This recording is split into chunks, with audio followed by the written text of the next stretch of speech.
अस्सलाम वालेकुम नाज़रीन, मैं हूं कामरान ख़ान और आप देख रहे हैं चैनल आपको पता चले कि अब ये जो सिलसिला शुरू हो चुका है। हम ये सोचते हैं कि स्टैंड कॉमेडी का जो यहाँ मेरे चैनल पर सिलसिला शुरू हुआ है, इस सिलसिले की आज जो पहली स्टोरी है वो ये है कि हमारी टीम बच्चों से भी मैच हारने की सलाहियत रखती है। ज़िम्बाब्वे के ख़िलाफ़ हमारी जो बैटिंग लाइन है वो बहुत अच्छे तरीके से फ्लॉप हुई और मैं ये समझता हूँ कि मोहम्मद रिजवान अगर ना चलते तो ये पूरी टीम आज ठप हो चुकी थी, इनके जो है खुश हो चुकी थी। बहरहाल और इसी तरीके से हमने दिखाया कि हम पाकिस्तान हैं, हम साउथ अफ्रीका से जीत सकते हैं और ज़िम्बाब्वे से हार भी सकते हैं, लेकिन हमने जीता मैच और बहुत ही मुश्किल से जीता। और हमें अपने बॉलर्स का शुक्रिया अदा करना चाहिए कि उन्होंने जो है पाकिस्तान की मदद की और पाकिस्तान मैच जीता। इसके अलावा जो बात बहुत ही अहम है वो ये है कि बिगो लाइव आपने सुना होगा सॉफ्टवेयर, वहाँ पे एक बाबा जी हैं 60 साल के,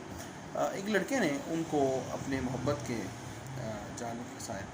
और ऐसा फंसाया कि बाबा जी अपना सब लुटा बैठे। वो तो अपनी दुकान उसके नाम पे करने लगे थे, लेकिन बाद में पता लगा कि ये लड़का है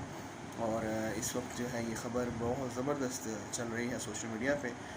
कि एक बाबा जो पोते पोतियों वाला है, 7 बच्चे हैं माशाल्लाह, लेकिन वो अपने इश्क के हाथों मजबूर हुआ और उस लड़के ने बड़ी मुश्किल से अपनी जान उनसे छुड़ाई।